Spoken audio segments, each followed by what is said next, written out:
Students, आज का हमारा टॉपिक है क्रोमोसोम थ्योरी ऑफ इनहेरिटेंस। मैं आपको थोड़ा सा याद दिला दूं, हमने पहले एक टॉपिक किया था क्रोमोसोम थ्योरी ऑफ लिंकेज। वो था क्रोमोसोम थ्योरी ऑफ लिंकेज। ये है topic chromosome theory of inheritance. तो बिल्कुल ये डिफरेंशिएट करके आप इसको सीखेंगे कि वो क्रोमोसोम थ्योरी ऑफ लिंकेज था जो हम कंप्लीट कर चुके हैं, उसके बाद हम सेक्स लिंकेज भी कर चुके हैं। लेकिन आज का हमारा टॉपिक है क्रोमोसोम थ्योरी ऑफ इनहेरिटेंस। ये रहा आज का topic chromosome theory of inheritance. ये जो थ्योरी थी ये किसने दी थी? सटन एंड बोरी ने। This theory was given by Sutton and Bowry। Sutton and Boveri ने ये थ्योरी दी थी, SUTTON and Boveri BOVERI, Boveri. Independently, अलग अलग, इंडिपेंडेंटली इन 1902 में इंडिपेंडेंटली सटन और बोरी ने ये थ्योरी दी थी, और जिस थ्योरी का नाम था क्रोमोसोम थ्योरी ऑफ इनहेरिटेंस। क्या कहती है ये theory? According to this theory, इस थ्योरी के अनुसार जो जीन्स हैं या जो मेंडेलियन फैक्टर हैं वो क्रोमोसोम के ऊपर एक खास लोकेशन के ऊपर प्रेजेंट होते हैं। According to this theory genes, या हम क्या कहें, Mendelian factors. According to this theory genes या मेंडेलियन फैक्टर, जो मेंडल के फैक्टर थे, या हम ये कहें जो जीन्स हैं, और प्रेजेंट ऑन क्रोमोसोम। किसके ऊपर है वो? क्रोमोसोम के ऊपर होते हैं।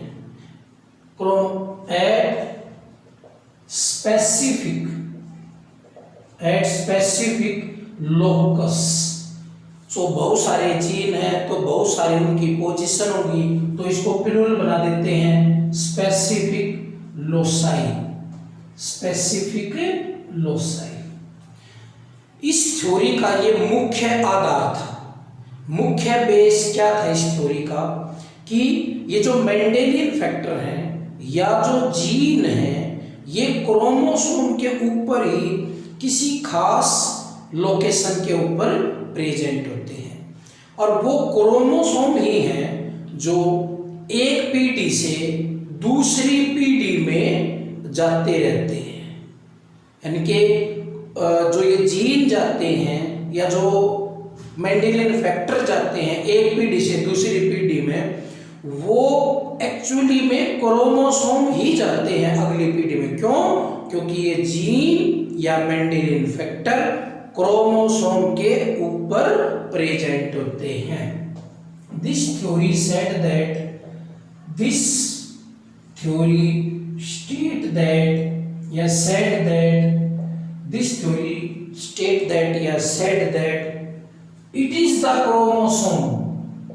it is the chromosome, ये क्रोमोसोम ही है।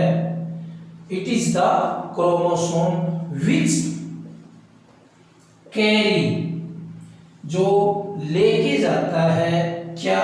which carry genes और Mendelian factor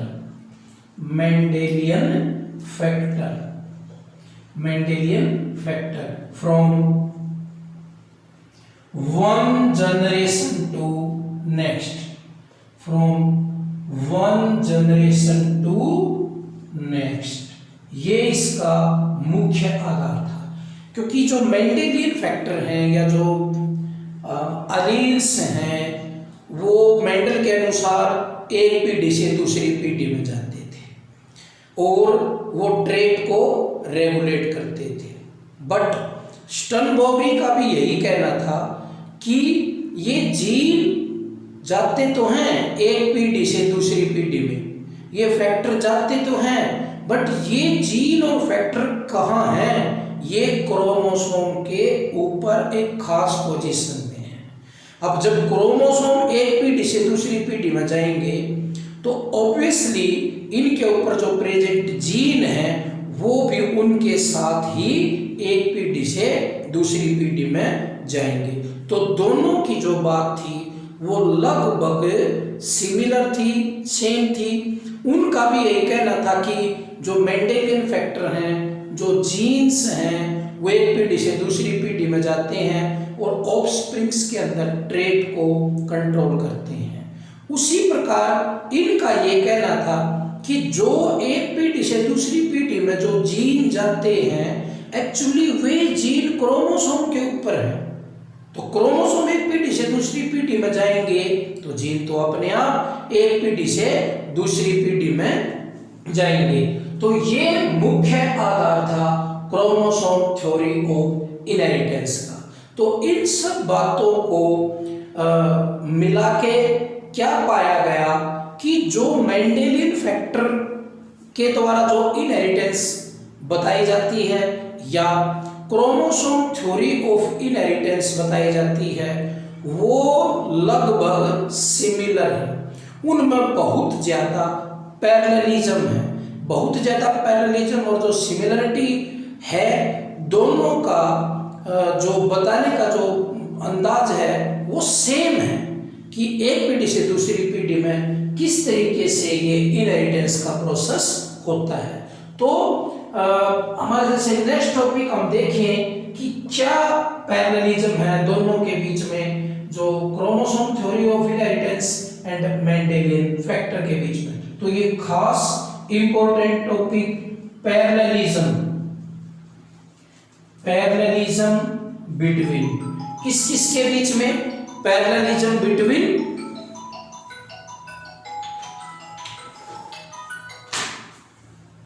parallelism between chromosome theory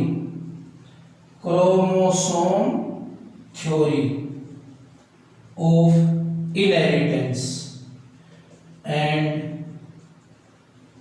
Mendelian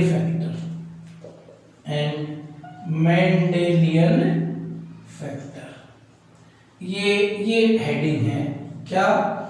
parallelism between Mendelian factor, हम उनको जीन भी कह सकते हैं ब्रैकेट में, क्या genes, and chromosome theory of inheritance. तो इन दोनों के बीच में क्या पैरेललिज्म है? पैरेललिज्म का मतलब है सिमिलरिटीज। तो वो ध्यान रहे। तो क्या था? नंबर एक, जैसे क्रोमोसोम एक पीढ़ी से दूसरी पीढ़ी में जाते हैं उसी तरीके से मेंडेलियन फैक्टर भी एक पीढ़ी से दूसरी पीढ़ी में। तो ये पैरेललिज्म क्या क्या पैरेललिज्म है? नंबर एक में, नंबर एक ऊपर लिखा, नंबर एक, both chromosome and Mendelian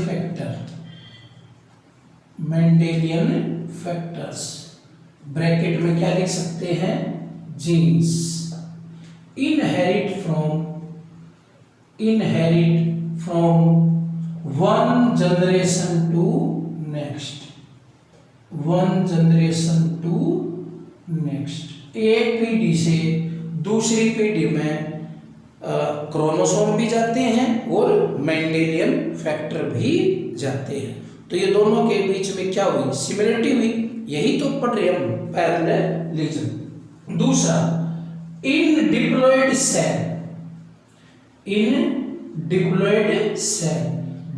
cell के अंदर chromosome present in homologous pair. Diploid cell chromosome present in homologous pair, homologous एक जैसे, होमोलोगस का मतलब सिमिलर, और पेयर में प्रेजेंट होते हैं, pair in diploid cell, chromosome present in homologous pair, similarly Mendelian factor या हम कह सकते हैं अलील्स, मेंडेलियन फैक्टर को हम क्या कह सकते हैं, अलील्स। मैंने पहले भी बताया था आपको, लॉ ऑफ पेयर फैक्टर करवाया था तब। मेंडेलियन फैक्टर और alleles also present in pairs in diploid cell, तो डिप्लॉयड सेल के अंदर क्रोमोसोम भी पेयर में होते हैं और अलील्स यानी कि जो मेंडेलियन फैक्टर हैं वो भी पेयर्स में होते हैं। तो ये भी क्या बताता है, इन दोनों के बीच में पैरेललिज्म यानी कि सिमिलरिटी। तीसरा जो मेंडेलियन फैक्टर हैं और जो क्रोमोसोम्स हैं वो दोनों लॉ ऑफ सेग्रीगेशन को फॉलो करते हैं। Both Mendelian factor and chromosomes show law of segregation, दोनों लॉ ऑफ सेग्रीगेशन को फॉलो करते हैं, शो करते हैं। इसका मतलब ये दोनों के बीच में पैरेलल बात है, सिमिलर बात है। Both show law of independent assortment, दोनों के दोनों, बोथ का मतलब Mendelian factor and chromosome show law of independent assortment. जब दोनों लॉ ऑफ इंडिपेंडेंट असॉर्टमेंट को शो करते हैं तो ये भी उन दोनों के बीच में क्या है, एक पैरेलल बात है, एक सिमिलर बात है। यही हम यहाँ पर करने लग रहे हैं। अगला, चाहे मेंडेलियन फैक्टर हो या फिर क्रोमोसोम हो, वो गैमेट फॉर्मेशन के दौरान यानी कि मियोसिस के दौरान क्या हो जाते हैं, अलग। बोथ मेंडेलियन फैक्टर, शॉर्ट में लिख रहा हूं, and chromosome, both Mendelian factor and chromosome separate during meiosis यानी कि गैमेट फॉर्मेशन। जब गैमेट बनते हैं या जब मियोसिस होता है तो मेंडेलियन फैक्टर भी क्या हो जाते हैं, अलग अलग हो जाते हैं, और क्रोमोसोम का जो होमोलोगस पेयर था हर एक वो भी क्या हो जाएगा, अलग हो जाएगा। अगला, both Mendelian factor and chromosome, both Mendelian factor and chromosome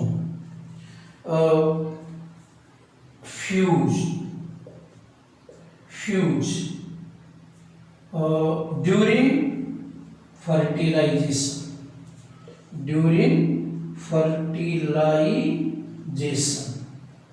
and becomes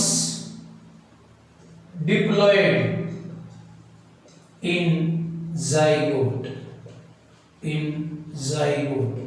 यानी कि जब फर्टिलाइजेशन होता है तो मेंडेलियन फैक्टर भी फ्यूज हो जाते हैं और जाइगोट के अंदर डिप्लॉयड स्टेज बना लेते हैं। क्रोमोसोम भी फ्यूज हो जाते हैं और जाइगोट के अंदर डिप्लॉयड स्टेज बना लेते हैं। एक और खास बात, चाहे मेंडेलियन फैक्टर हो चाहे क्रोमोसोम हो, डिवीजन से पहले वो रेप्लिकेट हो जाते हैं। अगला पॉइंट मैं ये ऊपर लिख रहा हूं, अगला पॉइंट 7, आप इनमें से कोई 4-5 जो भी पॉइंट आपको याद रह सकते हो इजीली वो याद कर सकते हैं। Both Mendelian factor and chromosome get replicated, ये रेप्लिकेट हो जाते हैं यानी कि डबल हो जाते हैं बिफोर सेल डिवीजन से पहले। जब सेल डिवीजन होगा उससे पहले क्रोमोसोम की संख्या कितनी हो जाएगी? डबल, या मेंडेलियन फैक्टर की संख्या कितनी हो जाएगी? डबल। तो ये दोनों मेंडेलियन फैक्टर और क्रोमोसोम इस बात को फॉलो करते हैं। तो ये थी कुछ parallelism between Mendelian factor and chromosome के बीच में। बस यही बात थी कि जो बात मेंडल बताने लग रहे थे अपनी इनहेरिटेंस में कि एक पीढ़ी से दूसरी पीढ़ी में गैमेट ये फैक्टर जाते हैं, फैक्टर अलग हो जाते हैं, फैक्टर डुप्लीकेट हो जाते हैं, फैक्टर रेप्लिकेट हो जाते हैं, फैक्टर डिप्लॉइड सेल में पेयर में पाए जाते हैं, ये सारी की सारी बात क्रोमोसोम भी फॉलो करते हैं। तो इसको आधार बना के स्टर्न और बोवरी ने 1902 में ये थ्योरी दी थी और इस थ्योरी का नाम था क्रोमोसोम थ्योरी ऑफ इनहेरिटेंस। ये डायरेक्ट सिमिलरिटीज शो करती है मेंडेलियन फैक्टर और क्रोमोसोम के बीच में। तो ये थे इसके कुछ पैरेललिज्म। अब कई बार क्वेश्चन आ जाता है कि आप जो क्रोमोसोम थ्योरी ऑफ इनहेरिटेंस है उसके बेसिक फीचर बताएं। तो लिखेंगे अगला टॉपिक इंपॉर्टेंट है ये भी, basic feature of chromosome theory of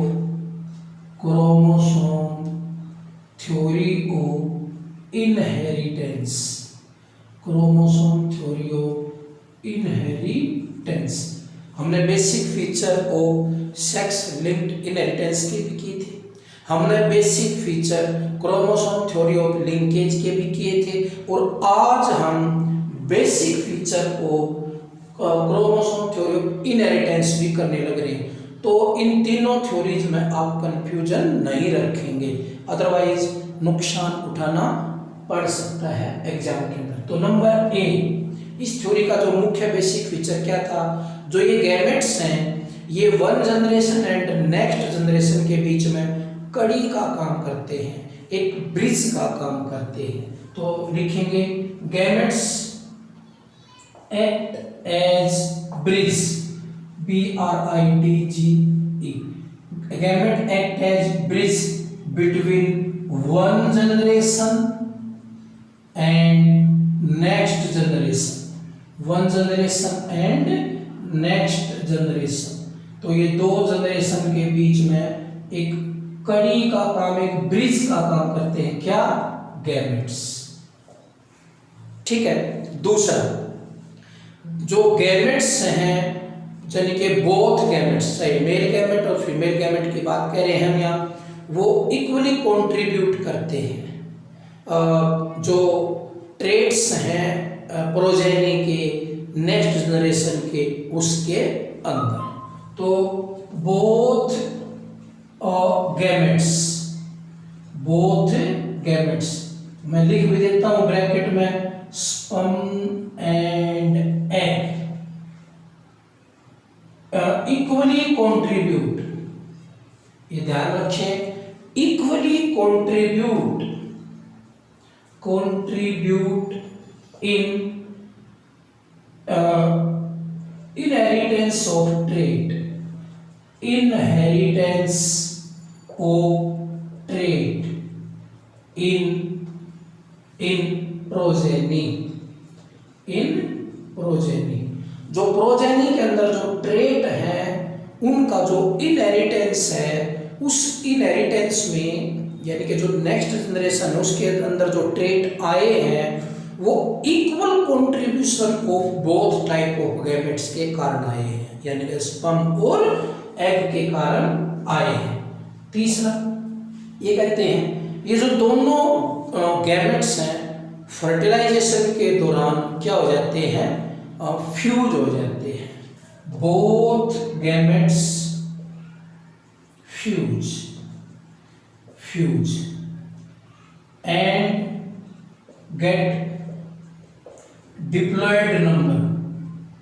get diploid number in zygote। सबको पता है जब गैमेट फ्यूज हो जाते हैं तो डिप्लॉइड बन जाता है zygote. Diploid number in zygote during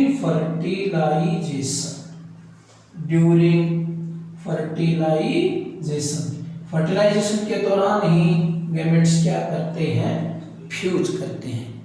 तो पहले गैमेट्स एक ब्रिज का काम करते हैं दो जनरेशन के बीच में, दूसरा इक्वली कंट्रीब्यूट करते हैं इनहेरिटेंस ऑफ ट्रेट, तीसरा ये गैमेट्स फ्यूज हो जाते हैं and get diploid number in zygote during fertilisation.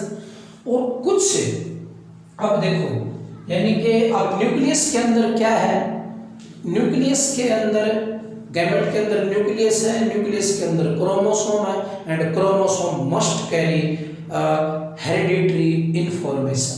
तो nucleus nucleus contain chromosome, nucleus के अंदर क्या होता है, chromosome and chromosome must carry, nucleus के अंदर क्रोमोसोम होता है और क्रोमोसोम क्या लेके जाता है, क्या रखता है अपने पास, must carry hereditary information, hereditary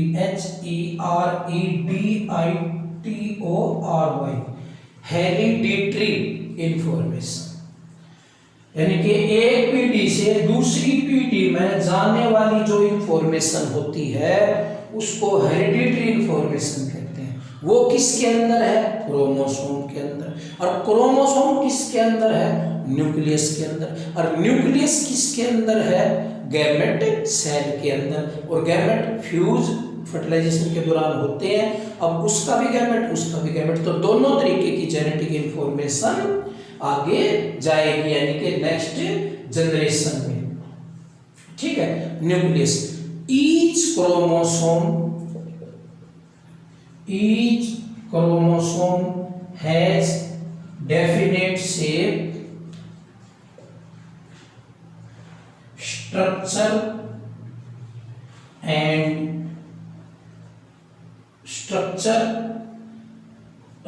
coma, ये स्ट्रक्चर है structure, number and function.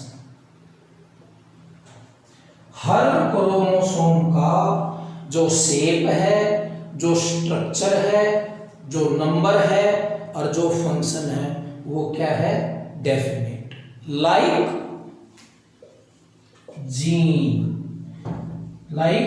Gene, जैसे जीन का अपना अलग स्ट्रक्चर है, जीन का अपना अलग फंक्शन है, उसी तरीके से क्रोमोसोम का भी अपना अलग shape, structure, size and function fix है, ठीक है। अगला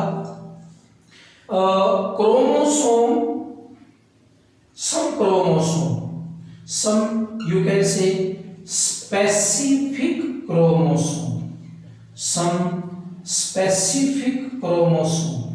क्या वर्ड लिखा है मैंने, some specific chromosome help in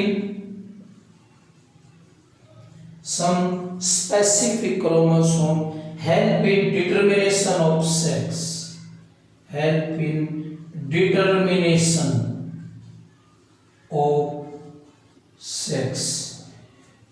some specific chromosome help in determination of sex in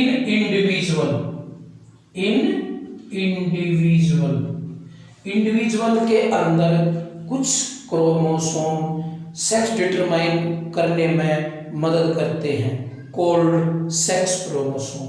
तो उनको हम क्या कहेंगे, मैं ऊपर ले देता हूं, कॉल्ड सेक्स क्रोमोसोम। ये रिमेनिंग 6 का क्या लिखा, some specific chromosome help in determination of sex in individual called sex chromosome, sex chromosome. तो ये हम क्या करने लग रहे हैं, कुछ आपको थोड़ा सा आइडिया हो तो हम कर रहे हैं basic feature of chromosome theory of inheritance. और उसमें हमने कितने फीचर किए हैं अब तक, 7th फीचर। जो क्रोमोसोम है वो भी मियोसिस के दौरान अलग हो जाते हैं और फर्टिलाइजेशन के दौरान फिर से रिकम्बाइन कर जाते हैं। क्रोमोसोम या ऐसे क्रोमोसोम ऐसे ऐसे लिख दो, a pair of homologous chromosome, pair of homologous, homologous का मतलब similar chromosome, similar pair of homologous chromosome get separated, ये सेपरेट हो जाते हैं, get separated during meiosis, during meiosis यानी कि gamete formation, gamete formation. But rejoin या recombine, rejoin कह सकते हैं या रिकम्बाइन कह सकते हैं, बट रीजॉइन और recombine during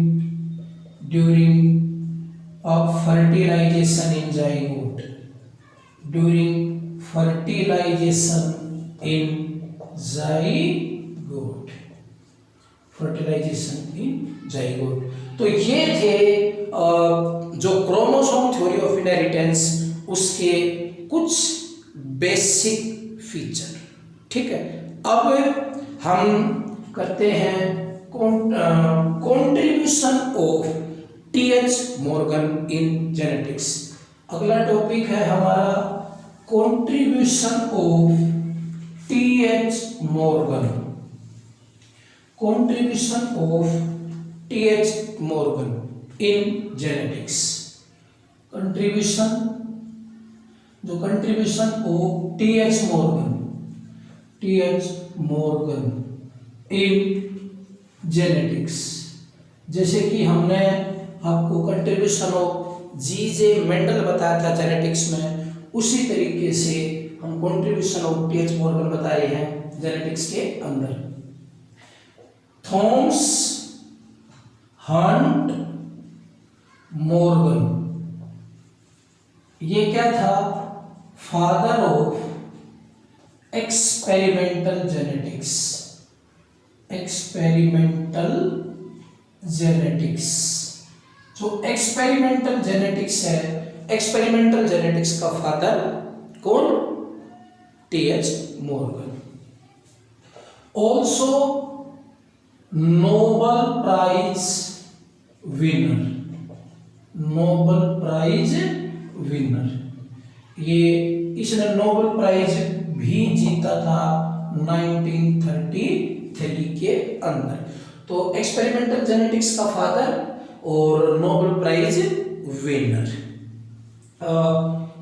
he gave theory of gene, ये जितने भी हम कंसेप्ट लिखेंगे आगे डिस्कस करेंगे। इसने कंसेप्ट दिया, थ्योरी दी, थ्योरी ऑफ जीन, एक बात। दूसरा linkage, linkage theory, sex linkage, crossing over,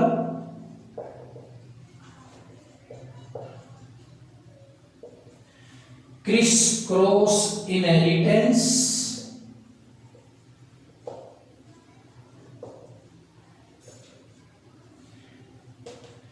काइज्मा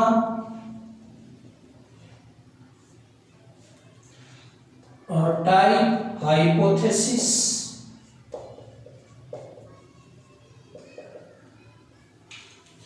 यानी कि इसके कुछ कंसेप्ट थे जिसने जेनेटिक्स में काफी महत्वपूर्ण भूमिका निभाई। अभी हम इनके नाम लिख रहे हैं। थ्योरी ऑफ जीन इसी ने, थ्योरी ऑफ जीन क्या है आगे डिस्कस करेंगे। लिंकेज थ्योरी भी इसी ने, सेक्स लिंकेज भी, लिंकेज ये भी इसी ने कंसेप्ट दिया था। क्रॉसिंग ओवर का जो कंसेप्ट है वो भी टीएच मॉर्गन ने दिया था। क्रिस क्रॉस इनहेरिटेंस ये भी इसी ने दिया था। काइज्मा टाइप हाइपोथेसिस ये ड्यूरिंग मियोसिस या गैमेट फॉर्मेशन के दौरान ये जो काइज्मा बनता है वो हम क्रॉसिंग ओवर में डिस्कस करेंगे, वो भी इसी ने दिया था। और इसने बहुत brilliant student also produce some brilliant student, some very good students, इसने कुछ बहुत अच्छे स्टूडेंट भी प्रोड्यूस किए, जैसे student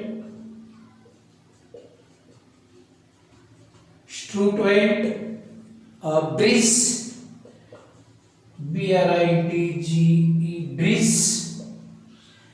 Muller etcetera, MULLAR Muller. तो ये सारा काम ये जो किया है वो इन सभी कंसेप्ट्स को हम एक तो जैसे लिंकेज, सेक्स लिंकेज, ये क्रिस क्रॉस ये तो हम पढ़ चुके हैं। और जो अभी आपको यहाँ पर ये नाम याद रखने हैं, उसके बाद जो अगले जैसे क्रॉसिंग ओवर क्या होता है, काइज्मा क्या होता है, जीन थ्योरी क्या होता है, ये सारी सी चीजें हम आगे आगे जैसे जाते जाएंगे अभी वे करते जाएंगे। अभी तो हमने जस्ट इसका कॉन्ट्रीब्यूशन बताया कि इसने जेनेटिक्स में क्या किया। जो टीएच मॉर्गन है उसको फ्लाईमैन भी कहा जाता है। T H Morgan also known as flyman, क्या कहते हैं उसको, फ्लाईमैन, as he selected fruit fly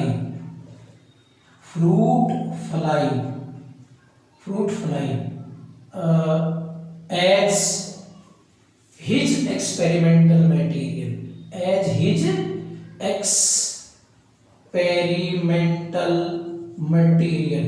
इसको जो टीएच मॉर्गन है उसको फ्लाईमैन भी कहते हैं। क्यों? क्योंकि इसने फ्रूट फ्लाई को सिलेक्ट किया था, selected fruit fly as his experimental material.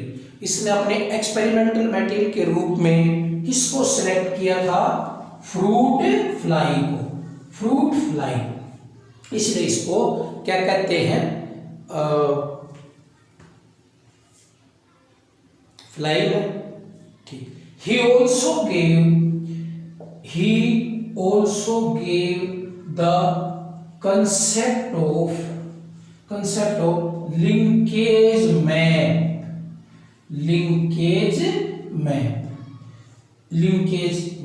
इसने लिंकेज मैप का भी क्या दिया था, कंसेप्ट दिया था। तो ये कुछ कंट्रीब्यूशन था टीएच मॉर्गन का जेनेटिक्स में। लिंकेज मैप क्या होता है अभी हम एक दो टॉपिक के बाद उसको भी डिस्कस करेंगे। अभी केवल मोटा मोटा सा ये डिस्कस करने लग रहे थे कि टीएच मॉर्गन ने जेनेटिक्स में क्या काम किया है, किस टॉपिक और किस कंसेप्ट पे काम किया है। अब एक क्वेश्चन आता है, why T H Morgan select fruit fly as experimental material, experimental material के रूप में इसने टीएच मॉर्गन ने फ्रूट फ्लाई को क्यों चुना? द फ्रूट फ्लाई इसका कॉमन नाम है फ्रूट फ्लाई, इसका साइंटिफिक नाम है ड्रोसोफिला मेलानोगैस्टर। ड्रोसोफिला मेलानोगैस्टर। इसका दूसरा नाम क्या है? Drosophila मेलानोगैस्टर। It's also known as jackpot of genetics. Jackpot of genetics. इसको जेनेटिक्स का जैकपॉट भी कहा जाता है। तो जो टीएच मॉर्गन ने जो ड्रोसोफिला को सिलेक्ट किया, इसके ऊपर ढेर सारे एक्सपेरिमेंट किए, दैट्स व्हाई टीएच मॉर्गन को एक्सपेरिमेंटल जेनेटिक्स का फादर कहा गया। क्यों? क्योंकि जो फ्रूट फ्लाई है या जो ड्रोसोफिला है, इसका साइंटिफिक नेम, इसको जैकपॉट ऑफ जेनेटिक्स कहते हैं। क्यों? क्योंकि इसके ऊपर काम करने से टीएच मॉर्गन को बहुत ज्यादा सफलता मिली। तो जब किसी को बहुत ज्यादा सफलता मिलती है किसी कार्य से, तो उस कार्य को जैकपॉट ही कहेंगे। तो ड्रोसोफिला के ऊपर काम करने के पर बहुत ज्यादा सफलता मिली थी, इसलिए ड्रोसोफिला को जैकपॉट ऑफ जेनेटिक्स कहा गया। क्यों कहा गया? अब हम उसकी वो बात करते हैं, jackpot of genetics due to following features. ऐसे कौन से फीचर थे जिसके कारण उसको जैकपॉट ऑफ जेनेटिक्स कहा गया? तो वो फॉलोइंग फीचर, हम ये भी क्वेश्चन आ जाता है कई बार कि advantages of Drosophila over pea plant. Advantages of Drosophila over pea plant. देखो ये तो याद है ऐसे। What are the advantages of Drosophila over pea plant. तो पी प्लांट के मुकाबले में ड्रोसोफिला की क्या एडवांटेजेस थी? तो दे तो मैं ये आपको असाइनमेंट में क्वेश्चन सकता था, बट मैं बता देता हूँ। एक साइज ऑफ ड्रोसोफिला, ये फटाफट बता रहा हूँ। Size of Drosophila is small, और 2 mm का साइज होता है इसका, एक बात। दूसरा, number of chromosome are less, यानी कि 4 पेयर ही है। तो नंबर ऑफ क्रोमोसोम कम है और साइज क्या है? बिल्कुल छोटा है, यानी कि 2 mm। Next generation can be produced within 2 week, यानी कि इसका जो लाइफ स्पेन है वो 2 वीक का ही है। और पी प्लांट का कितना था? पी का मंथ में था, 2 मंथ, लेकिन इसका 2 वीक। तो अगला, single generation produce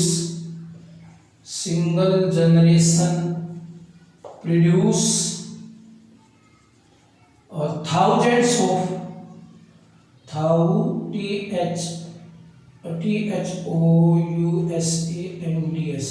thousands of offsprings. Single generation produce thousands of offspring. एक जनरेशन हजारों की संख्या में नए प्रोजेनी बना सकते हैं। पॉलीटील क्रोमोसोम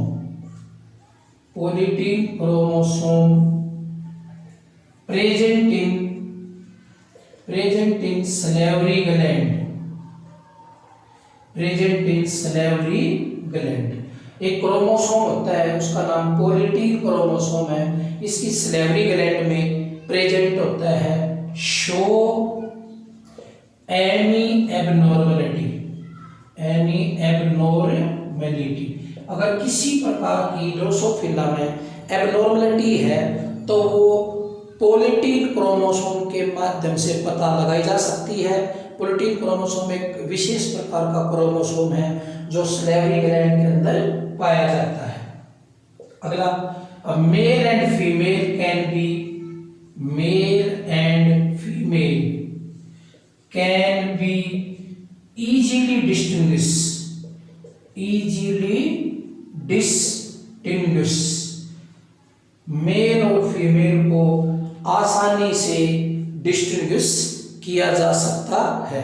तो मेल फीमेल को आसानी से छांट सकते हैं, प्रोटीन क्रोमोसोम से किसी एबनॉर्मलिटी का पता लगा सकते हैं। एक जनरेशन में हजारों बच्चे पैदा हो जाते हैं, एक जनरेशन 2 वीक में हमें मिल जाती है next generation. Number of chromosome भी लेस है, 4 पेयर ऑफ क्रोमोसोम है, 8 क्रोमोसोम है, तो वो भी ज़्यादा नहीं है। और size of Drosophila is small. और ये एक और खास बात, it is easily available, it is easily available on ripened, जो पके हुए राइपन्ड मैंगो, बनाना एक्सेट्रा। ये जो पके हुए आम या पके हुए जो केले हैं उनके ऊपर इजीली अवेलेबल हो सकती है, अवेलेबल पाई जाती है। और नहीं तो हम इसको आर्टिफिशियल जो ईस्ट कल्चर है एगार वाला, उसके अंदर भी इसको आसानी से हम कल्चर कर सकते हैं। 8वां पॉइंट और लिख रहा हूं, क्या है वो? 8th point, can easily culture in artificial nutrient medium, artificial nutrient east एगार कल्चर इन लैब के अंदर हम ईस्ट कल्चर तैयार करते हैं, उसमें एगार डालते हैं, मोलासिस डालते हैं, कुछ एक्सट्रैक्ट डालते हैं, तो एक कल्चर बनाते हैं, एक न्यूट्रिएंट मीडियम बनाते हैं, ईस्ट कल्चर बनाते हैं। उसके अंदर भी इसको हम आसानी से कल्चर कर सकते हैं।